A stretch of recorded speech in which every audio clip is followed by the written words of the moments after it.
주가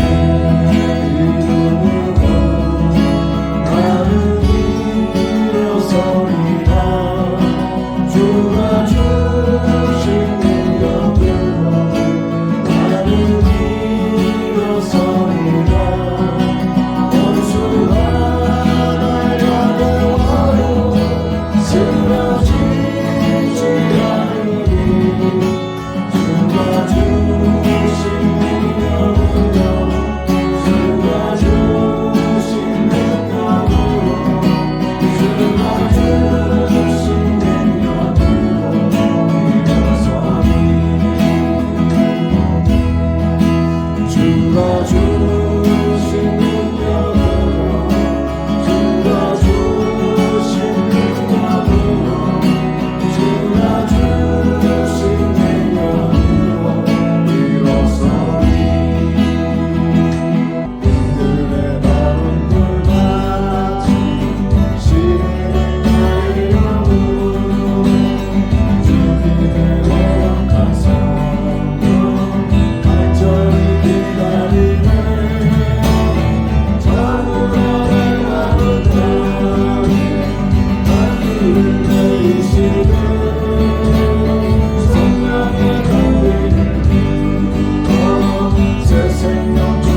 요한계시록 20장 11절에서 15절.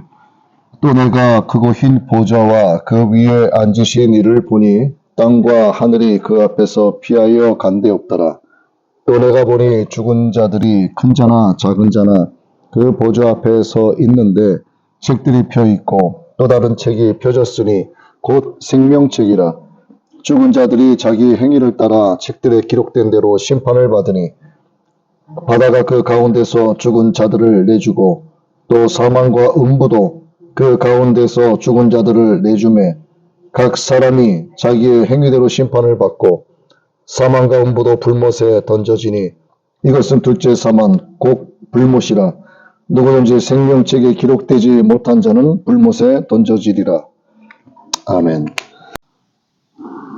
크고 흰 보좌에서 심판을 내리시는 장면이 오늘 계시록 20장 11절에서 15절 말씀에 나오고 있습니다. 우리가 이 말씀을 지금 읽기 전에 하나님의 나팔소리라는 찬양을 몇 번 거듭해서 불렀는데 거기 후렴에 보시면 나팔 불 때 나의 이름 부를 때에 잔치에 참여하겠네라는 가사가 있죠.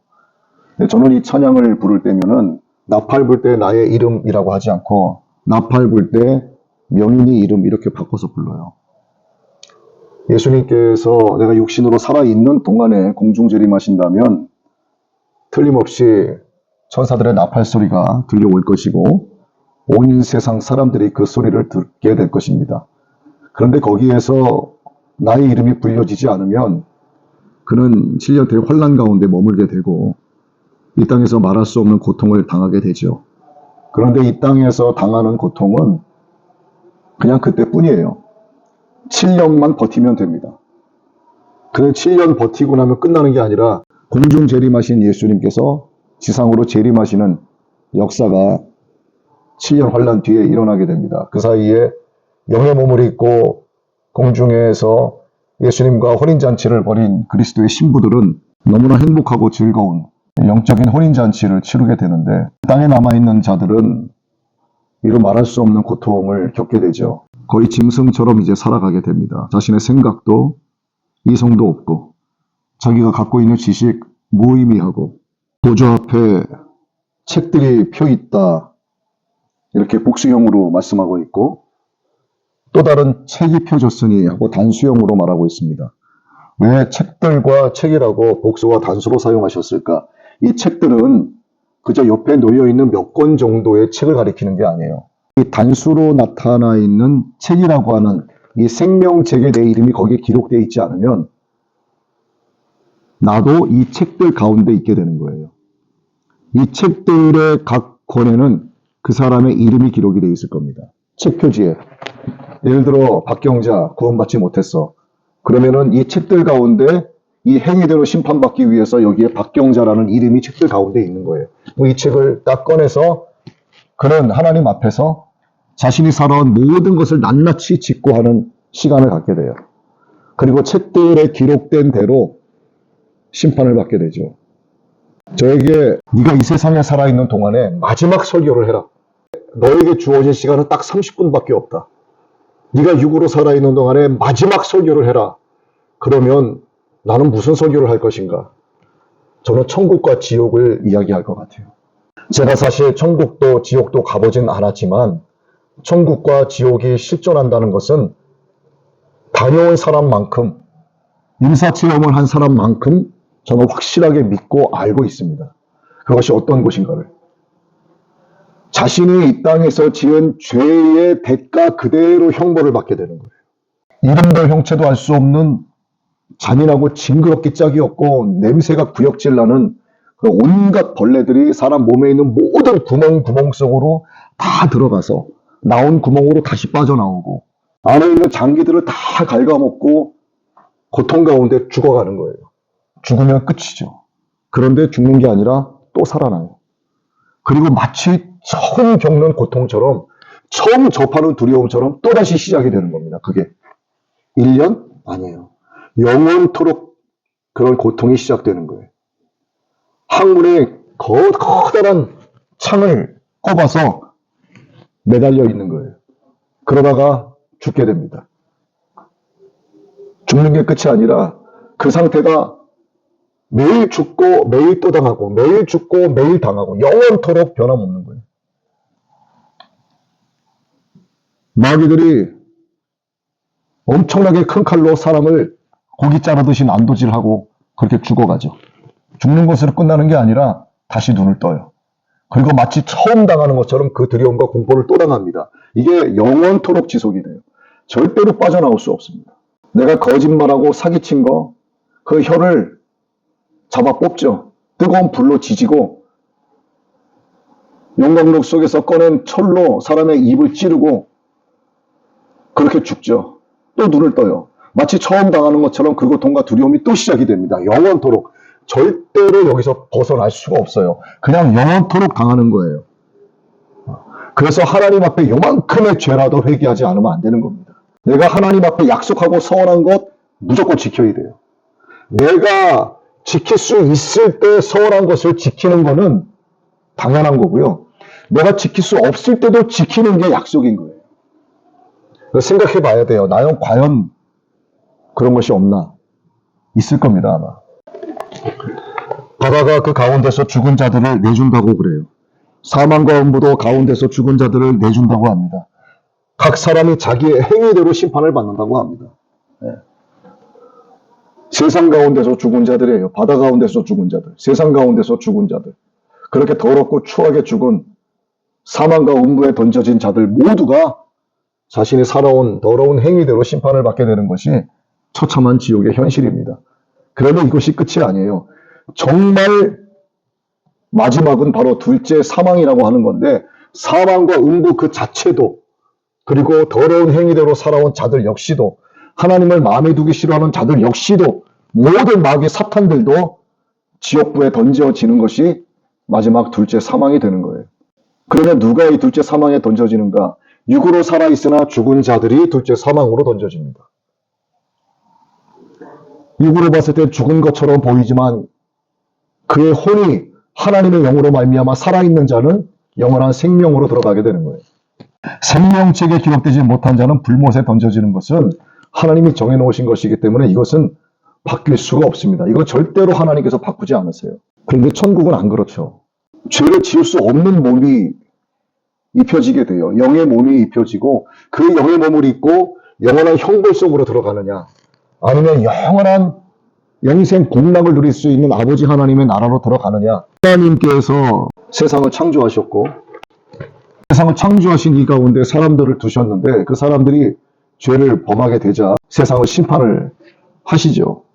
그런데 하나님은 재창조의 역사를 이루시는데 이게 바로 새 예루살렘, 새 하늘과 새 땅입니다. 사람은 본래 인격체로 지음받았기 때문에 하나님과 소통할 수 있는 그런 능력을 갖고 있어요. 하나님보다 조금 못하게 우리 지으셨단 말입니다. 인간에게는 언어가 있죠. 원래 그 음이 하나였지만 바벨탑의 죄로 인해서 하나님께서 언어를 흩으셨는데 흩으신 언어 가운데에서도 모든 언어는 하나님과 상통하게 되어 있어요. 왜냐하면 인간에게 하나님이 지정의를 심어주셨기 때문입니다. 그래서 하나님을 영원토록 찬송하고 경배할 수 있는 자로 만들어 주셨는데 하나님의 주권적인 영광을 자신의 영광으로 가로채는 교만이 있다 보니까 결국 하나님 앞에서 거의 대부분의 사람은 죄인일 수밖에 없는 거예요. 엄청나게 넓은 길로 사람들이 평화를 외치고 평안을 외치고 기쁨을 외치고 행복을 외치면서 가고 있지만 그곳에 존재하고 있는 실제 평안과 기쁨과 행복과 만족은 사탄이 심어둔 영적인 독극물들이죠. 그것을 기뻐하고 거기서 가치를 찾고 그래서 많은 사람들이 그곳에 가는데 예수 그리스도라고 하는 생명으로 나아가는 그 생명길에는 정말 사람이 없죠. 드문드문. 90세 되신 분께서 돌아가시기 일주일 전에 천국 체험을 하시고 넓은 길과 좁은 길을 걸어가게 되셨는데 자신이 서 있는 길이 굉장히 좁은 길이었고 저 멀리 한 사람이 가고 있고 내가 여기 있고 저 뒤에 사람이 있고 그 길을 가고 있는데 중간에서 예수님을 만나고 근데 저쪽에 보니까 엄청나게 넓은 길이 있는데 거기에는 많은 사람들이 희희낙낙 아무것도 모른 채 걸어가고 있는 이게 세상길을 이야기하는 거죠. 결국 생명으로 나아가는 자들의 숫자가 매우 적다는 거죠. 마지막 때에 예수님이 보기를 원하시는 그 믿음이 있는데 뭐 단순하게 그냥 예수님 믿는다라고 고백하는 그 정도의 믿음이 아니잖아요. 예수님께서 내가 죽음으로 말미암아, 내가 십자가에 못 박힘으로 말미암아, 내가 부활함으로 말미암아 나를 믿는 자들이 구원을 받게 된다라고 하는 그 믿음이 예수님께 있었어요. 이게 믿음의 단계로 치자면 세 번째 믿음인데, 예수님께서 행하신 이 믿음이 나에게 있어야 되는데, 예수님의 이 믿음은 바로 갈라디아서 2장 20절의 고백이 바로 그 믿음이 됩니다. 내가 그리스도와 함께 십자가에 못 박혔다고 고백하는 믿음. 그러면 예수님께서 옆구리에 창을 찔리시는 그 고통과 같이 나도 그러한 성도로서의 삶을 살아가는 것이 녹록지 않다라고 하는 것을, 믿음 생활하는 것이 정말 쉽지 않다는 것을, 그러나 쉽지 않으면서도 소망이 있기 때문에 인내하며 간다라고 하는 것을 삶을 통해서 증명해내야 되는 거예요. 그 증명을 해내게 되면 내 이웃들이 나로 말미암아 하나님을 갈망하는 역사가 나타나게 되는 겁니다. 그리고 나서 그 다음 단계의 믿음이 바로 부활 소망이죠. 부활 소망이 있는 자에게 나타나는 믿음이 바로 신부로 꽃단장 되어지는 믿음이에요. 신랑 되신 예수님을 이제 곧 만나기 때문에 내가 지금까지는 언약의 잔을 마신 상태였지만 이제는 호진의 잔을, 서약의 잔을 마셔야 되는 상황이 되기 위해서는 깨끗한 신부의 세마포를 입어야 되는데 더러운 자는 이 세마포를 입을 수가 없어요. 이 세마포를 입기 위해서는 내가 깨끗해야 됩니다. 그럼 회개해야 되고 내 신랑 되신 예수님을 사모하고 갈망하고 하나님의 말씀을 늘 내 안에 품고 있어야 되는 거예요. 이렇게 신부로 단장되어지는 믿음이 아니면 생명책에는 기록이 될 수 없습니다. 절대로 기록이 안 돼요. 인간이 하나님이 주신 그 아주 우수한 자유 의지를 하나님을 대적하는 교만한 일에 사용을 하기 때문에 행위 언약에 의해서 영원히 멸망받을 수 없게 되는 거예요. 믿음을 한마디로 정의하자면 믿음은 정체성이 아니에요. 나 기독교인이라는 정체성을 갖고 있어. 아닙니다, 절대. 믿음은 행동이에요. 믿음은 행동으로 나타나야 됩니다. 행동이 없는 믿음은 죽은 믿음이에요. 행함이 없는 믿음은 죽은 믿음이라고 하지 않습니까? 믿는 자에게는 믿는 자로서의 행동이 반드시 나오게 돼 있어요. 그게 없으면 그 믿음 점검해 봐야 돼요. 내가 과연 내 신랑 대신 예수님의 이름이 내 이름에 붙어서, 예를 들어 현명인 지저스가 되는 거예요. 나의 신랑이시기 때문에. 한국은 결혼을 해도 자기의 성을 각자 쓰지만 미국은 남편의 성을 따다 쓰지 않습니까? 마찬가지예요. 우리는 예수님의 성을 따 쓰는 거예요. 현명인 지저스가 되는 겁니다. 물론 이건 제 생각이지만 그렇게 예수님과 내가 신랑과 신부로 하나가 된다라고 하는 걸 의미하는 거죠. 그렇기 때문에 행위 언약에 의해서 하나님의 뜻에 반하게 살아가는 자들은 심판을 받을 수밖에 없어요. 공의의 하나님의 속성이 이루어지기 위해서는 반드시 하나님은 그 사람의 행위대로 심판을 하시게 됩니다. 율법을 하나님이 주신 것을 우리가 명확히 이해를 해야 돼요. 왜 율법을 주셨나? 너희들 이대로 살아라. 꼭 지켜야 된다. 그게 목적이 아니죠. 왜냐하면 인간이 그걸 하나도 지킬 수 없다는 것을 하나님은 너무나 잘 알고 계세요. 너희가 너희 힘으로 아무리 나뭇잎으로 너희 몸을, 부끄러움을 엮어봐야 가려지지 않는다라고 하는 것을 율법을 예표하시기 위해서 아담과 하와가 나뭇잎으로 엮어서 자기 몸을 가린 거예요. 아무리 가려봐야 그게 나만 압니까? 절대로 자신의 힘으로는 가릴 수 없다는 것. 율법을 통해서 다시 한번 우리로 깨닫게 해주신 거예요. 그래서 하나님의 아들, 말씀이신 예수님을 우리에게 보내주신 겁니다. 너무 쉬운 거예요. 예수님은 나의 죄 대신해서 십자가에 못 박혀 죽으셨다는 사실을 믿기만 하면 되는데 이걸 못 믿어요. 왜? 너무 쉽기 때문에 그렇습니다. 너무 쉽기 때문에. 세상은 영원하지 않아요. 이 세상은 반드시 끝이 있습니다. 이 세상이 끝날 때 구원의 역사가 이제 본격화되는 거죠. 완성이 되는 겁니다. 그래서 그 완성이 될 때 그 끝에 새 하늘과 새 땅이라고 하는 것을 예비해 두신 겁니다.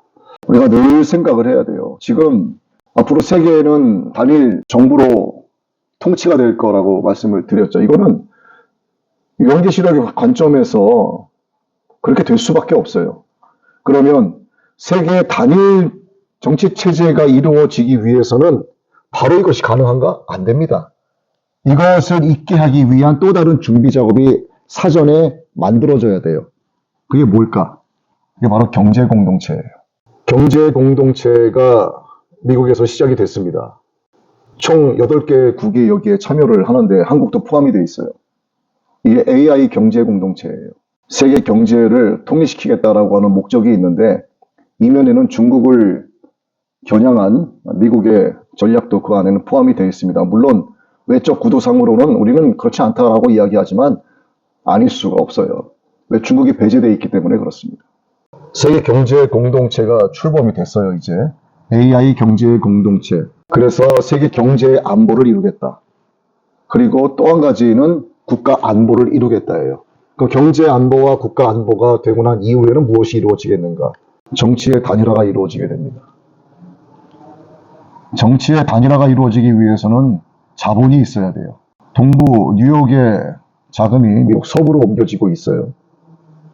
조랑맘다니가 뉴욕 자본가들의 승인을 암암리의 뒤에서 받고 그들은 공식적으로 이제 나서서 유대 금융계를 몰아내야 된다라고 뉴욕 정치계는 이야기하겠죠. 그런 유대 금융계를 내몰아야 된다고 뉴욕 시장에 선거운동을 할 때도 발표했기 때문에 이제 당선이 됐기 때문에 이제 공개적으로 그렇게 말을 하게 돼요. 그러면 이것을 이미 계획을 하고 있었던 그들은 암암리에 옮겨졌던 자금을 공식화해서 미국 서부로 뉴욕 동부의 유대 자금을 옮기게 됩니다. 시작이 됐어요.